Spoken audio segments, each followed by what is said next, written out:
I love cooking for my family because they all love eating. They love their food, and I love experimenting with different ingredients using filo. So now this is the last layer before we start rolling. So that's 9 sheets that I've used there altogether.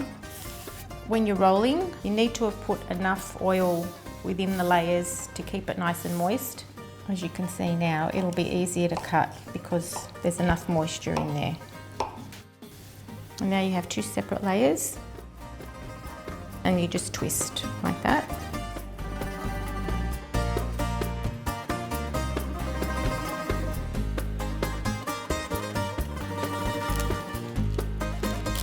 After you've brushed it with oil, you put it in a preheated oven at about 180, 200 degrees for 30 to 40 minutes.